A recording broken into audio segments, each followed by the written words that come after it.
And then I started going to more doctors and more psychiatrists and more psychologists. And then some of them, they said, you've got GAD, clinical depression, phobic anxiety, panic disorder, OCD. And I was like, I was fine. Like, what the hell happened? Yeah. And then if I asked them what to do, they would just say, you can manage it. If you're ever going on shoot, then we can like put you on medication, so that it doesn't get too bad. But yeah, you pretty much have to live with it now. Just yoga, meditation, all of that bullshit. In 2018, 19, 20, 21, 22, half of 23, it was a lot of struggle emotionally, physically, even because anxiety is such a physical issue, which people don't talk about. But now when I think about it, I feel like everything's a joke. Yeah. If I could recover from anxiety, and I still do have symptoms sometimes. It's like, before the call I was a little anxious, but that's normal.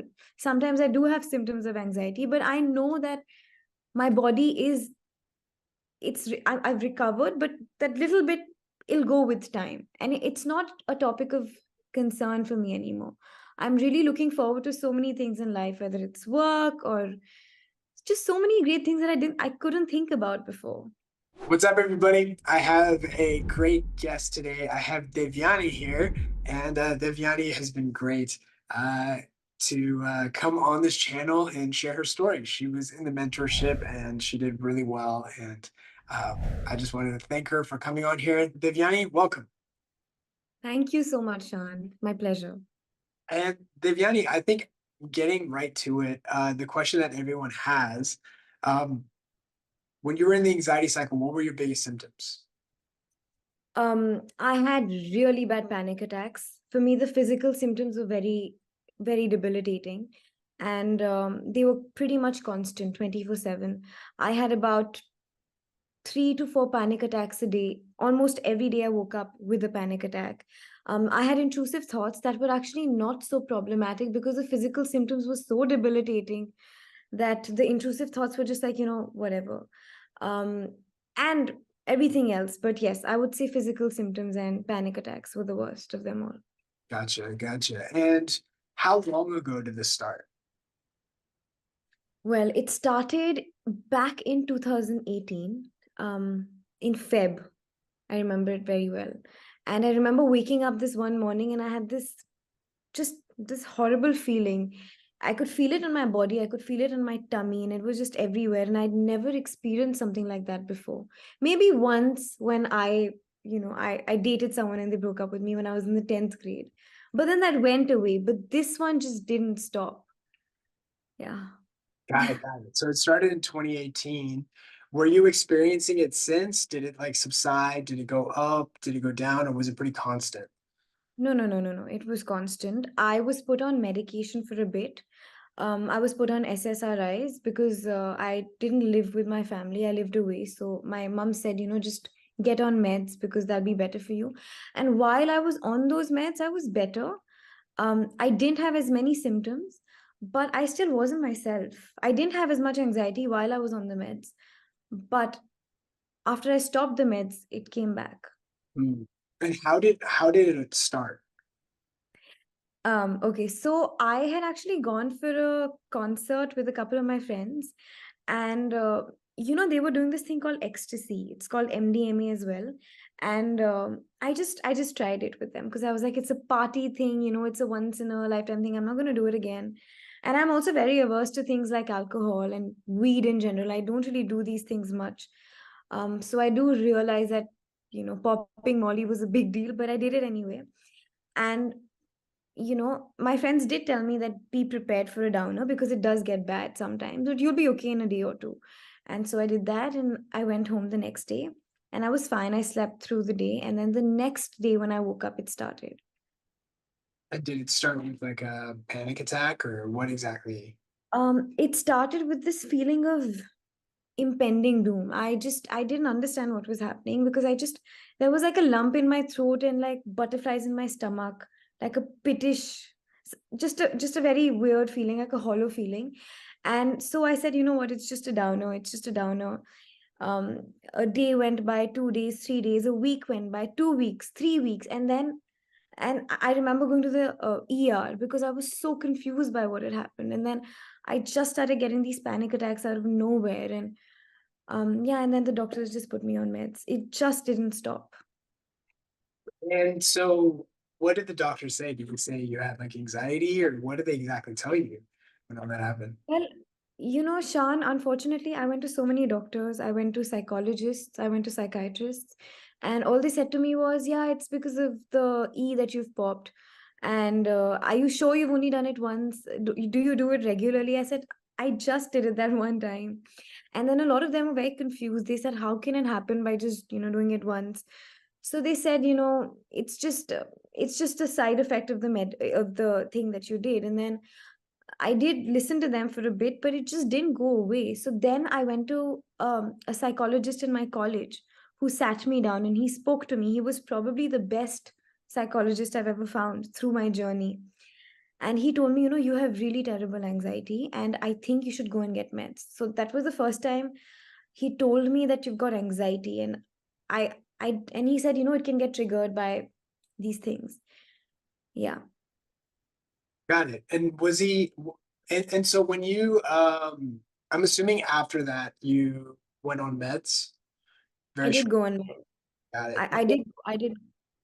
I went on a bunch of meds. My doctors gave me benzodiazepines. They gave me SSRIs, SNRIs, everything, and I just kind of started cutting them off on my own. I cut out the benzos because they just made me very sleepy, but the SSRIs I stuck to because they really made me feel better. They pretty much numbed me out, so I didn't really feel too good or too bad, but it's the only thing that worked for me back then. And nobody really told me that my nervous system was sensitized. That concept was completely alien to me, and it breaks my heart that nobody, even doctors who are qualified, don't know about it. They just say, it's anxiety. And after that you're like, yeah, so what do I do about it? I know it's anxiety, what can I do? And they're like, it's just anxiety. But it's so debilitating, right? You almost want it to be something else.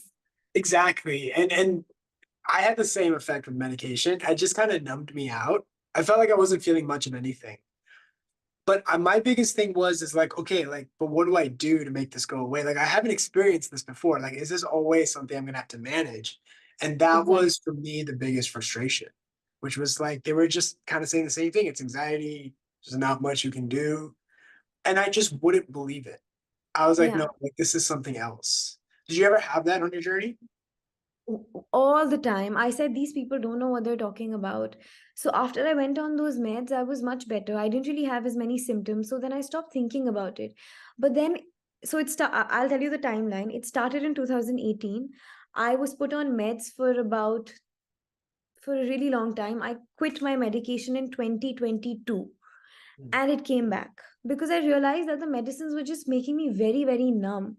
I wasn't feeling much. It just wasn't cutting it for me. So I stopped them altogether. And then when it came back, it was much worse.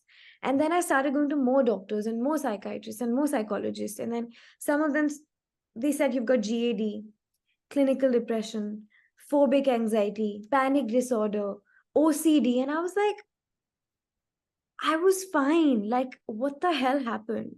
Yeah. And then if I asked them what to do, they would just say you can manage it. If you're ever going on shoot, then we can like put you on medication, so that it doesn't get too bad. But yeah, you pretty much have to live with it now. Just yoga, meditation, all of that bullshit. Sorry, but it is. It's okay. It's okay. Um, and I know you mentioned shooting. Like, could you describe a little bit about what you do so the audience knows?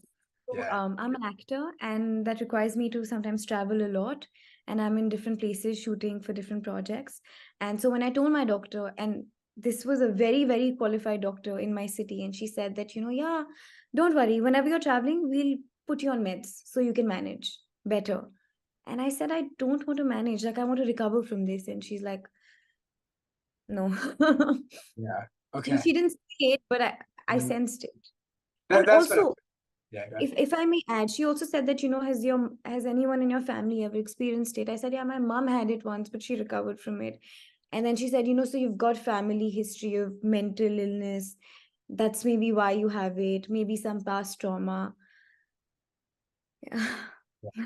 Well, I experienced all that too. It was Yeah. very frustrating. And that's why it was like, for me, it was Very. almost easier to believe that the doctors are missing something. Because I'm like, if Yeah. you're looking at it and you can't see, then like it's something else. Like there's no way. Like I don't think anybody could just say you can live like this. And Exactly. You I was like, can't. no way. You possibly cannot live like that.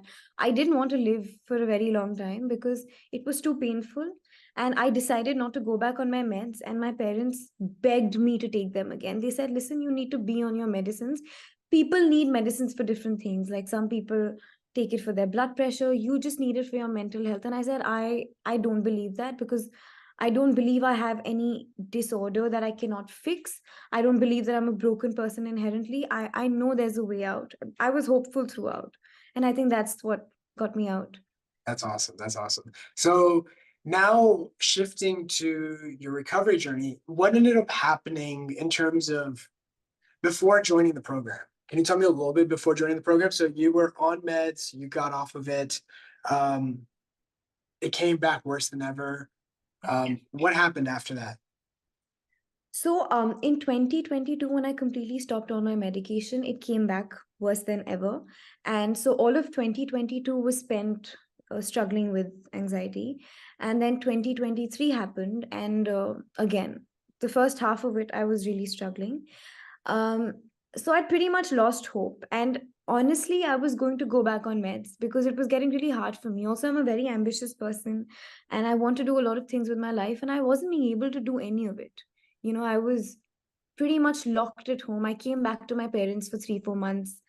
It was really heartbreaking for them to see me go through it as well. But it was pretty much when I'd given up hope. Honestly, I was hopeful throughout. I told myself I'll be okay. But by the end of it, I said, you know what? Maybe I just need those medicines again to feel normal. Um, and I was prepared. I said, it's fine. If it has to be that way, it is going to be that way. And then I just, like I went to the church and I was just praying to God. And I had a little bit of a, I don't know, I was feeling very emotional and I really, really prayed. And I did everything to recover, right? I did a lot of yoga, I did meditation. I used to pray a lot, thinking that someone would hear me and help me out.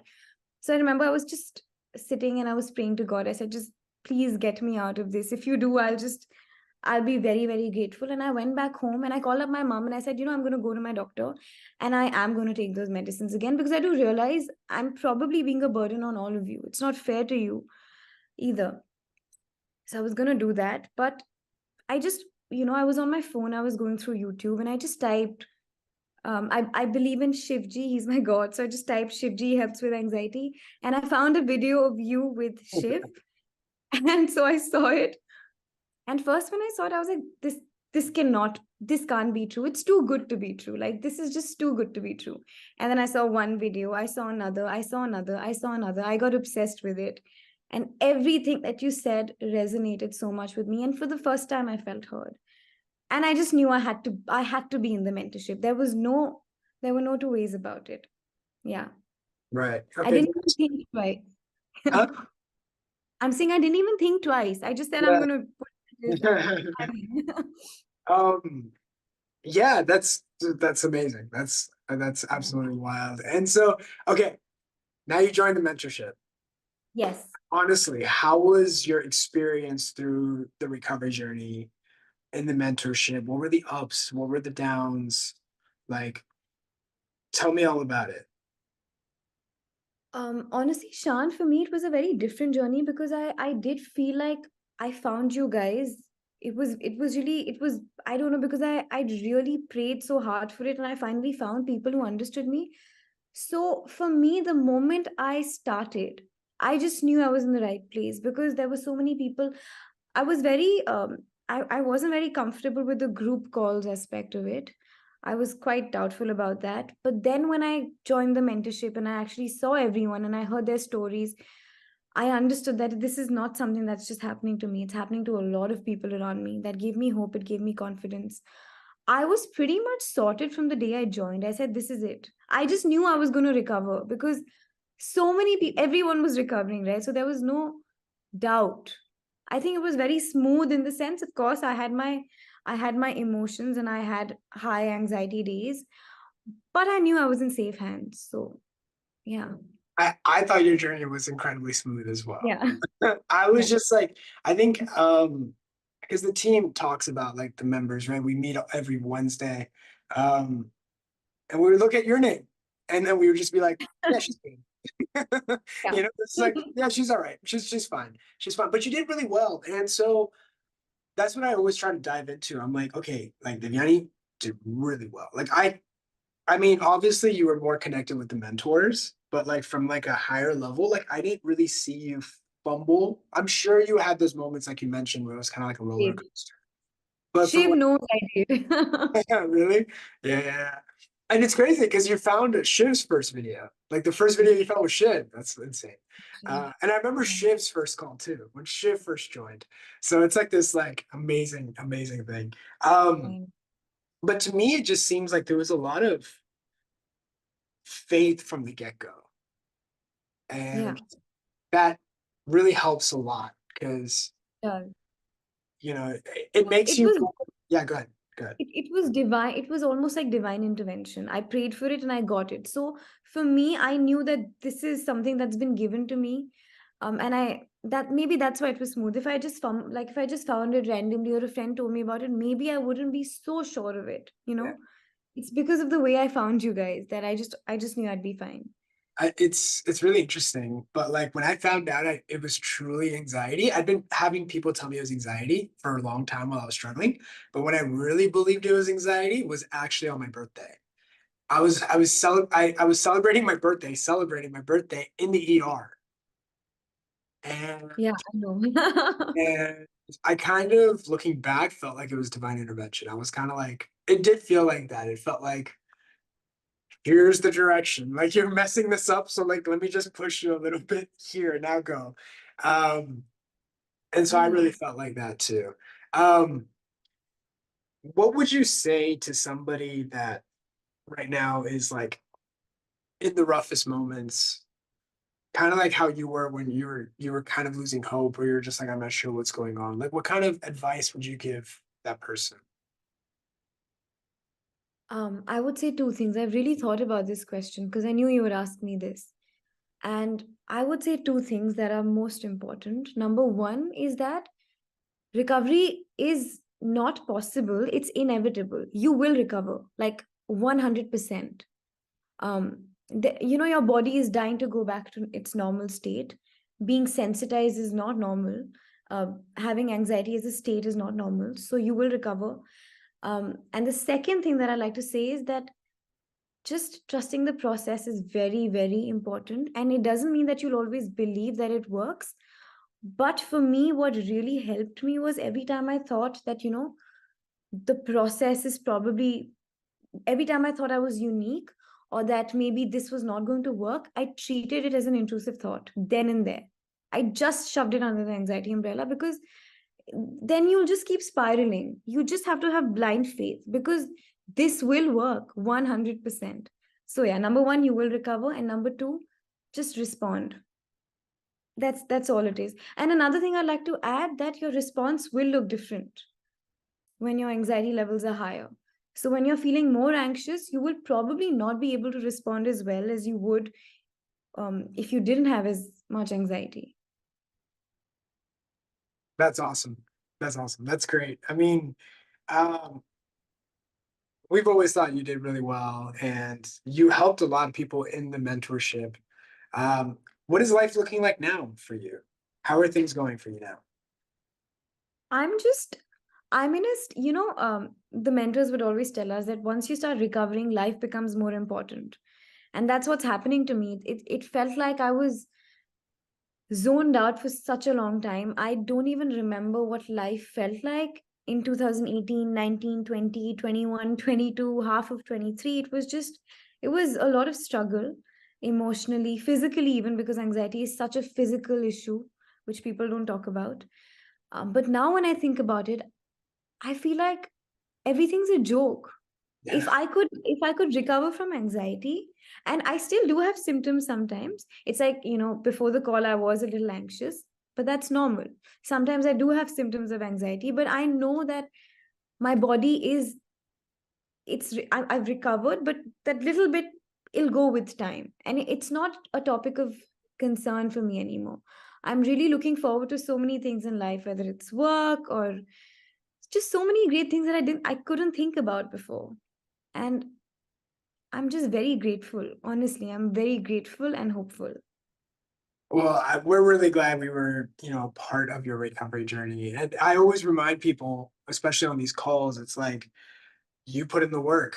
You really did. Like we were able to like point you in the right direction and guide you, but you did it all, right? And like I don't think nobody can take that away. And you should really feel, incredibly proud of yourself. And we're very proud, and honestly, we're very like honored to be a part of your journey. And we're really excited for your future. Me in particular, I'm like very excited for your future.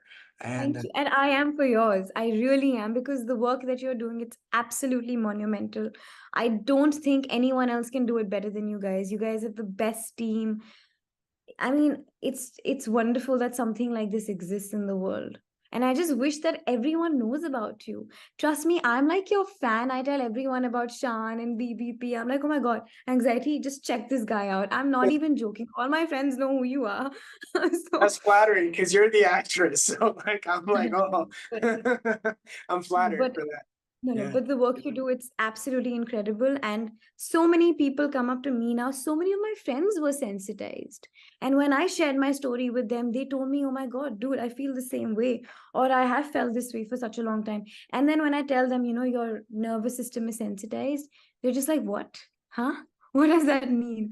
So yeah, I think it's very important to spread this information so people know about it, and to focus on recovery as opposed to just managing and coping and knowledge. I think now we need to move to um, something better and bigger, which is focusing on recovery.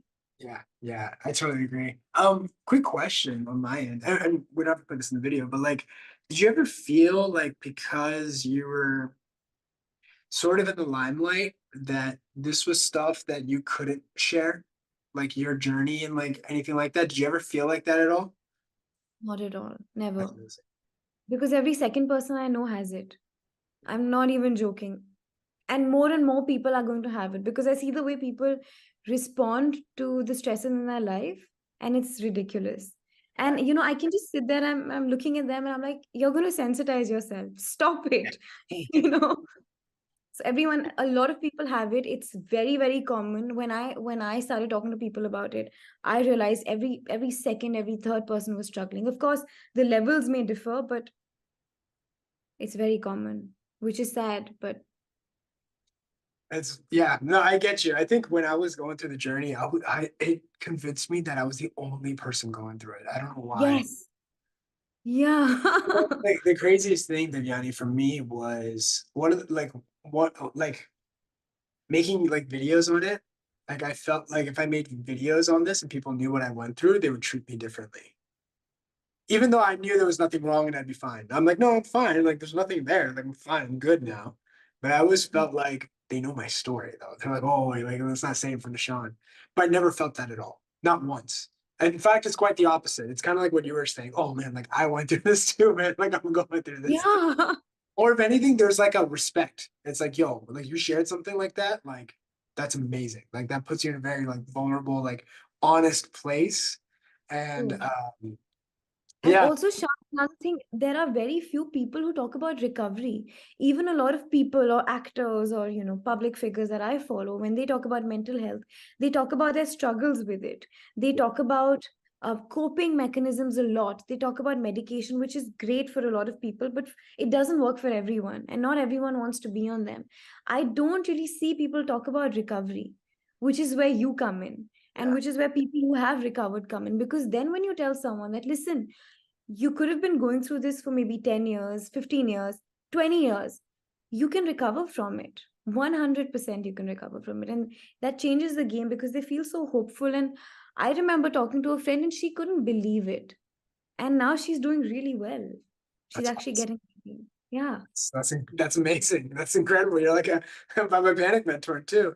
I Uh, am in the what do you think? background. What do you think? I'm curious of your thoughts on it because you're in the industry. Like, why do you think more celebrities, actors, and this stuff kind of talk about it more from like, I'm struggling with mental health as well, like, or, here's some coping mechanisms. It's Because post I recovery. I truly believe they don't know how to recover. That's why. Yeah. They just don't know it. And it's unfortunate because these are people who have access to the best doctors in the world. And so that says a lot. They definitely don't know it. And a lot of people just recover on their own because they are applying the same methods. They're accepting it and they're letting it be there. But a lot of these celebrities and other people who talk about mental health, and they talk about coping or being on medication for it. And I know this can be a little controversial, but even depression, in my opinion, it's sensitization. Mm. That's what I feel truly, because I had been diagnosed with clinical depression as well, and I think it's all intertwined. It's the same thing. It's the same thing. Yeah. Yeah. I agree. I agree. Um, Devyani, this has been an awesome chat. Is there anything that you wanted to share before we wrap this up? Anything that's been on your mind that you've been wanting to share? I'm just really, I think I've pretty much said everything. I'm really grateful for you guys, and I hope to see you guys reach new heights and that everyone should know about what you do. I think that's all I really, really want for you guys because it's truly amazing. I mean, Shan, the number of people you're helping just by putting out content and the number of people I've been able to help because of your content, I have nothing to say, honestly. I can't. It's just because I know where I was and I didn't want to live. And if I hadn't found you guys, I can't even imagine what my life would be like. So I'm just very, very grateful. Thank you. Thank you. And like I said, we're grateful to be part of your journey and for you to do so well in your future, like I mentioned. So Thank you so uh, much. I hope everybody enjoyed this video. There's some resources below, including other success stories and stuff. I'll see you in the next video.